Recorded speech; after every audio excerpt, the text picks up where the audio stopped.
Desidero Desideravi est le titre de la lettre apostolique que le pape François a publiée cette semaine.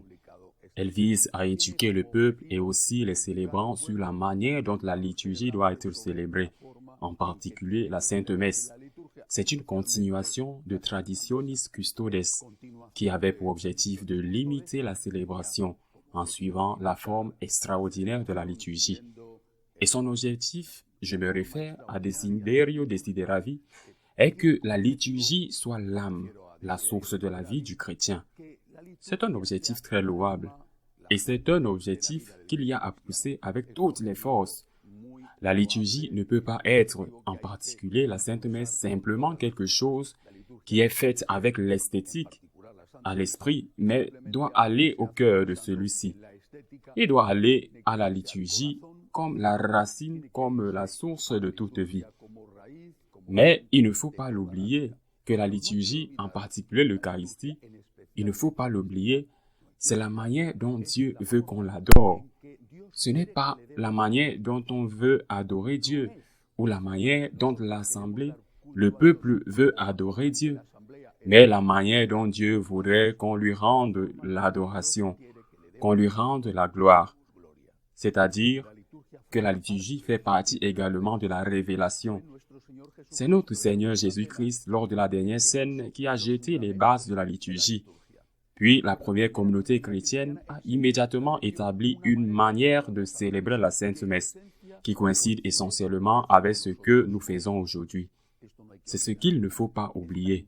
C'est tellement important que, j'insiste, nous devons nous rappeler encore et encore que la liturgie n'est pas la propriété du célébrant, ni la propriété de l'Assemblée, mais plutôt la propriété de l'Église, et que les célébrants, d'une manière spéciale, doivent veiller à ce que la liturgie soit célébrée dignement et qu'elle soit célébrée selon le rite, bien qu'il ne s'agisse pas d'une recherche esthétique en soi, car c'est la manière dont nous devons adorer Dieu selon la volonté de Dieu. Cela nous aide à bien comprendre les choses et à ne pas nous tromper, car ce sont justement ces erreurs, ces abus liturgiques qui sont si fréquents selon la manière post-conciliaire de célébrer la liturgie. Ce sont des abus qui amènent certains à regarder en arrière et regarder en arrière en certains et rejeter le Concile Vatican II. Rejeter le Concile Vatican II est une erreur parce que c'est un concile œcuménique. Le problème n'est pas de rejeter le concile, mais de rejeter le soi-disant esprit du concile, dont personne ne sait ce que c'est, mais au nom de qui ils ont été commis, et beaucoup ont commis des barbaries, et pas seulement dans le domaine liturgique. La première chose que le prêtre doit faire est donc que la liturgie soit célébrée comme elle doit être célébrée, qu'elle soit célébrée selon le rite, et qu'ainsi elle devienne le moteur, force de la vie chrétienne. Et le plus important dans la liturgie, et avant tout, la chose la plus importante à propos de la Sainte Eucharistie est le corps et le sang du Christ, que le prêtre doit être prêt à défendre, même avec sa vie. Le corps et le sang du Christ. Nous n'avons rien de plus précieux dans l'Église catholique que l'Eucharistie, le corps dans le sang du Christ. C'est pourquoi il m'a été particulièrement douloureux, et pas seulement pour moi, et dans la même semaine au cours de laquelle un document a été publié pour valoriser l'Eucharistie, afin que celle-ci soit la célébration qui anime la vie du peuple. Dans cette même semaine, au Vatican, la communion est donnée à une personne qui a eu une interdiction de s'approcher de la communion par son archevêque. Un évêque interdit à un paroissien d'approcher la communion et au Vatican, dans la même semaine, le jour où un document est publié pour encourager la célébration digne de la liturgie, on donne à cette personne la Sainte Communion. Je vais dire naturellement à Nancy Pelosi, la présidente de la Chambre des représentants des États-Unis, il est possible, bien que peu probable, que le prêtre qui lui a donné la communion ne sache pas qui elle était, c'est possible. Cela me semble peu probable, mais c'est possible. Et je ne sais pas si ce prêtre lui a donné la communion sous ordre. En tout cas, c'était une profanation. On peut insister. Elle l'a fait. Si elle ne savait pas à qui elle communiait, au lieu de cela, elle était consciente de ce qu'elle faisait, le jour où elle le faisait et où elle le faisait. Elle voulait manipuler l'Eucharistie pour une raison idéologique. Il est également possible que nous soyons confrontés à une question de conscience de la part de celui qui lui a donné la communion ou de celui ou ceux qui ont ordonné de la lui donner. Au cas où il saurait qu'elle allait recevoir la communion et que nous sommes confrontés à une question de conscience selon laquelle rien ne se passe pour donner la communion à un laïc, en l'occurrence un politicien qui a participé activement à l'approbation des lois sur l'avortement. Si rien ne se passe à cause de cela, ce qu'il faut faire, c'est abroger et supprimer l'interdiction qui pèse sur ces personnes. Cette interdiction a été imposée par Saint Jean-Paul II et s'est imposée précisément dans le cadre de la lutte contre l'avortement pour que les politiciens catholiques aient pris conscience que l'avortement ne pouvait pas être soutenu et ensuite aller communier. Si cette interdiction n'a plus de sens, alors qu'elle soit levée, que le pape se lève. De même comme un pape a interdit de communier les politiciens avorteurs, un autre pape peut l'enlever avec toutes les conséquences que cela a. Mais tant que cette interdiction existe, la communion ne peut pas être donnée, en l'occurrence à cette dame, Nancy Pelosi, quand l'archevêque lui a interdit de communier dans son diocèse. Il faut dignifier la liturgie. Et dignifier la liturgie passe en premier lieu, d'abord et surtout, dans le fait qu'aucune profanation n'est commise en donnant la communion à ceux qui ne peuvent pas la recevoir. C'est le corps et le sang du Seigneur.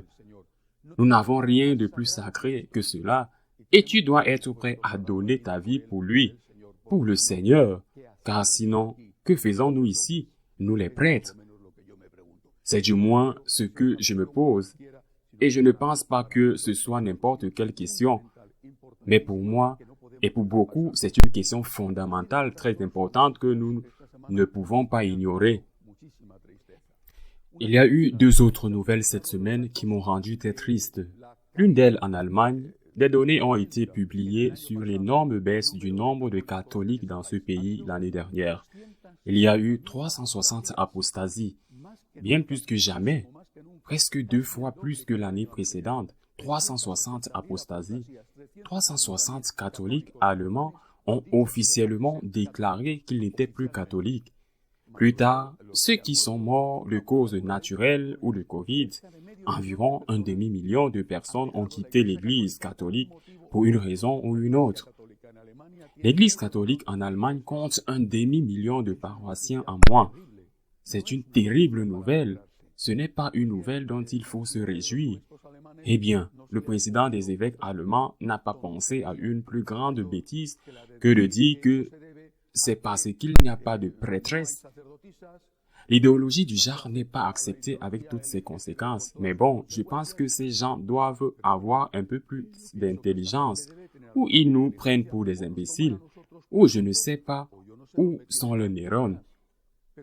Mais il n'y a pas aussi des gens qui sortent de l'église luthérienne et de l'église à tout ce qu'ils veulent, et beaucoup plus encore, si le problème était que les gens partent parce qu'il n'y a pas de prêtresse, ils ne quitteraient pas l'église luthérienne, qui a non seulement des prêtresses, mais aussi des évêques lesbiennes. Et si c'était la raison, ils ne quitteraient pas l'église luthérienne, ils ne se laisseraient pas aussi aller. La raison en est une autre. Et ils ne veulent pas la voir, même si je pense qu'ils le voient. Mais ils font semblant de ne pas le voir. La raison est que nous sommes face à une église qui s'est inclinée devant le monde. C'est une église athée qui veut être dans une église athée. Dans une église qui n'est pas attentive à Dieu pour servir Dieu et conduire le peuple à Dieu. Qui veut être dans une église dont les dirigeants ont perdu la foi, ou du moins ont perdu la foi catholique. Cette église ne mérite certainement pas de survivre. Et si elle continue ainsi, elle est en voie d'extinction. 1 demi-million par an est un chiffre trop important pour durer longtemps. Autre nouvelle très triste cette semaine, le dictateur Ortega le dictateur sandiniste, le dictateur qui gouverne le Nicaragua par le sang et le feu, a décidé d'expulser beaucoup d'ONG. A également décidé d'expulser les religieuses de Mère Teresa de Calcutta. La dictature communiste qui existe au Nicaragua sanglante ne se soucie même plus d'être crédible et a accusé les religieuses de Mère Teresa de trafic d'armes et de collaboration avec des organisations terroristes. Quiconque connaît les religieuses en général, et celles de Mère Teresa en particulier, vous ne savez pas, il peut y avoir une accusation plus absurde et ridicule. Si elles doivent chercher une excuse, elles pourraient essayer un peu plus fort et ne pas chercher une excuse aussi grossière, aussi mauvaise que celle-là. Les religieuses de Mère Teresa, les missionnaires de l'organisation de bienfaisance, n'auront aucun problème de se rendre sur un autre site, et en particulier où qu'ils aillent vers les pauvres. Ils n'auront aucun problème, mais les adolescentes violées dont ils se sont occupés, les mendiants âgés qu'ils ont ramassés dans la rue, ils auront des problèmes parce qu'ils n'auront personne pour s'occuper d'eux. Ces derniers dictateurs communistes, pas du tout. S'ils étaient inquiets, ils feraient un monument aux religieuses de Mère Teresa, mais ils ne sont pas inquiets. Les communistes ne sont pas inquiets pour les pauvres. C'est de la pure rhétorique et de la publicité. La seule chose qui les inquiète, c'est de rester au pouvoir, même si c'est au prix de la souffrance et de l'oppression de leur peuple. Prions. Prions car la situation n'est pas facile et prions pour que cette nouvelle lettre apostolique rende vraiment digne la célébration eucharistique selon l'esprit du concile. Que l'Eucharistie soit la source de la vie chrétienne et que les abus liturgiques ne soient pas commis, en particulier par ceux qui sont comme victimes du corps et du sang du Seigneur. À la semaine prochaine, si Dieu le veut.